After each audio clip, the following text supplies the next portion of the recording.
सभी खबरों को आपके सामने रखेंगे, लेकिन शुरुआत करते हैं बड़ी खबर के साथ, जहां आज शाम से थम जाएंगे पांचवें चरण का प्रचार।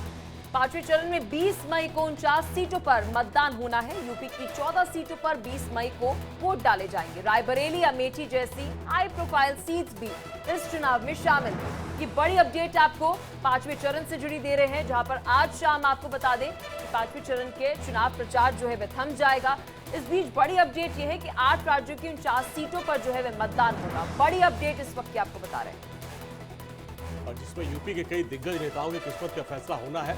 और आज चुनाव प्रचार खत्म हो जाएगा। तमाम दिग्गजों ने पूरी ताकत झोंक रखी है।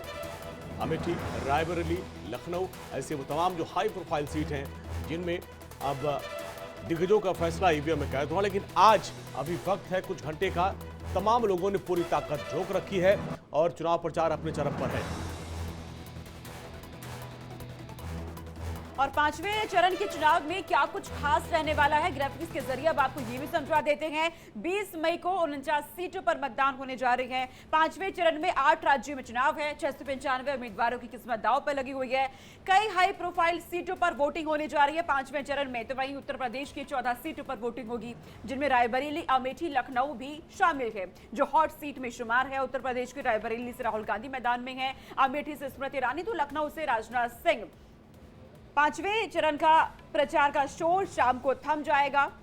अब यहां से अगले चरणों के चुनाव प्रचार के लिए तमाम दिग्गज नेता लगे हुए हैं। और इस खबर पर 2 सहयोगी हमारे साथ जुड़ रहे हैं, ब्रह्म प्रकाश दुबे, पॉलिटिकल एडिटर, तो वहीं हमारे एक और सहयोगी हमारे साथ जुड़ रहे हैं इस खबर पर, अखंड प्रताप, जो तमाम जानकारी देंगे। ब्रह्म प्रकाश जी, क्योंकि अब 5वें चरण के लिए मतदान होने जा रहे हैं, 5वें चरण की बात की जाए तो कितना कुछ आप यहां पर अहम कुछ ऐसी सीटें देख रहे हैं जहां कई ऐसे दिग्गज नेता के जिनकी किस्मत दांव पर है?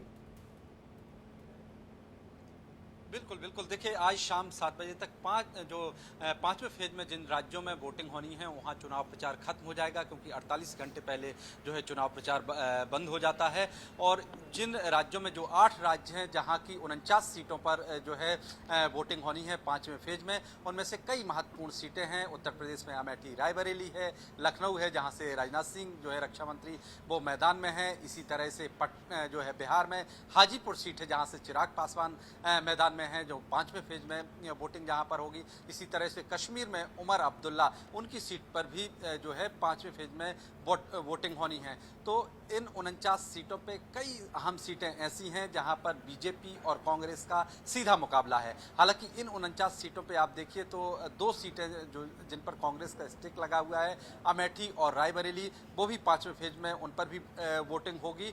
तो कुल मिला के तमाम जो राजनीतिक पार्टियां हैं उन्होंने पूरी तरह से कमर कस ली है। आज शाम तक चुनाव प्रचार जहां जहां होना है पूरा जोर लगाया जा रहा है। ठीक है, प्रकाश आएंगे आपके पास। लखनऊ चलते हैं, अखंड हमारे साथ हैं और उनसे वहां का समीकरण समझते हैं। अखंड, अमेठी और रायबरेली को आप काफी करीब से देखते हैं। लखनऊ में तो राजनाथ सिंह का गढ़ है ही, लेकिन चूंकि वहां पे बदलाव किया गया है, राहुल अमेठी से रायबरेली गए हैं और अमेठी में एक नए चेहरे को उतारा गया है, वहां के समीकरण क्या कहते हैं?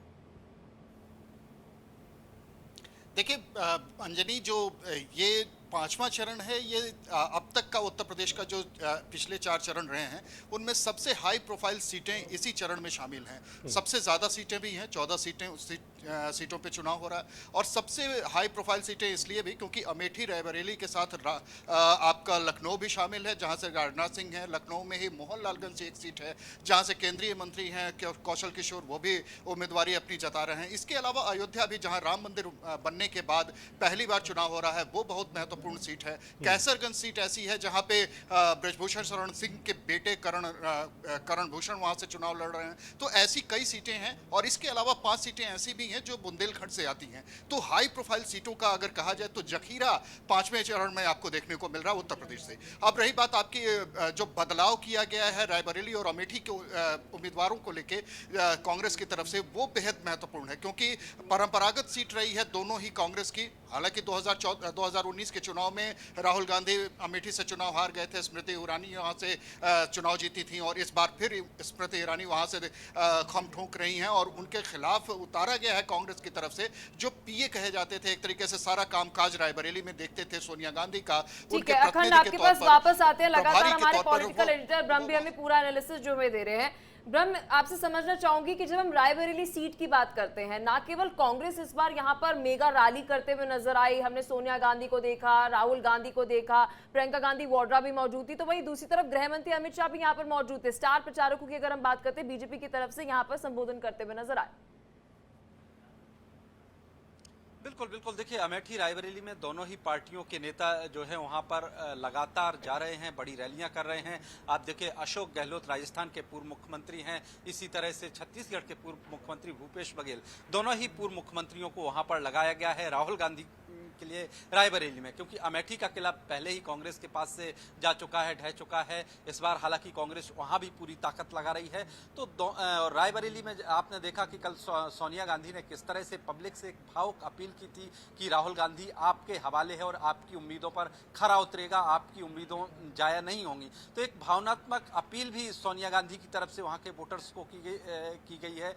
लेकिन बीजेपी कोई कोर कसर इस बार रायबरेली में भी नहीं छोड़ रही है। दिनेश प्रताप सिंह जो पिछले बार 2019 में उतारा था रायबरेली में, उनको फिर से वहां से मैदान में उतारा गया है। तो राहुल गांधी को भी इस बार रायबरेली में भी जो है बीजेपी घेर रही है, वहां पर भी पूरी प्लानिंग के साथ। वहीं अमेठी में तो स्मृति ईरानी पिछली बार जीती थी और इस बार भी एक टच होने का भी आपने यहाँ पे जिक्र किया। अखंड लगातार देखा जा रहा है, जब बात राहुल गांधी की हम करें, सोनिया गांधी की हम करें, राहुल गांधी की ओर से एक वीडियो जारी किया गया आज भी और इससे पहले भी किया गया, जिनमें वो रायबरेली की अपनी बचपन की यादों को वो बताते हैं, कैसे हम यहाँ पर पहुंचा करते थे, क्या क्या हम यहाँ पर करते थे, उस दौरान क्या कुछ हुआ, तमाम बातों का जिक्र करते हुए अंत में वो ये कहते हैं कि कांग्रेस को आप क्यों वोट दे। क्या एक अलग पैटर्न भी यहाँ पे सेट किया जा रहा है कांग्रेस की ओर से?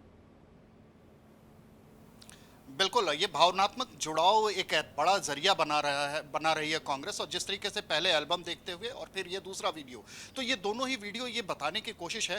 कल उस भाषण से भी इसको जोड़ा जा सकता है पलक, जिसमें कल सोनिया गांधी ने जिस तरीके से कहा था कि हम अपना बेटा आपको सौंप रहे हैं, मैं अपना बेटा आपको सौंप रही हूँ, रायबरेली के लोगों से भावनात्मक अपील करते हुए। और जिस तरीके से राहुल गांधी और प्रियंका गांधी ने जिस तरीके से वहाँ पे रायबरेली के लोगों से अपने पारिवारिक जुड़ाव की बात कही, वो सब कुछ ये बताता है कि रायबरेली न सिर्फ उनके लिए महत्वपूर्ण है, बल्कि रायबरेली का इमोशनल कनेक्ट जो है वो ज्यादा महत्वपूर्ण है। और इस वजह से कांग्रेस का गढ़ अब तक रही है रायबरेली, और रायबरेली जीतना उनके लिए सबसे महत्वपूर्ण है।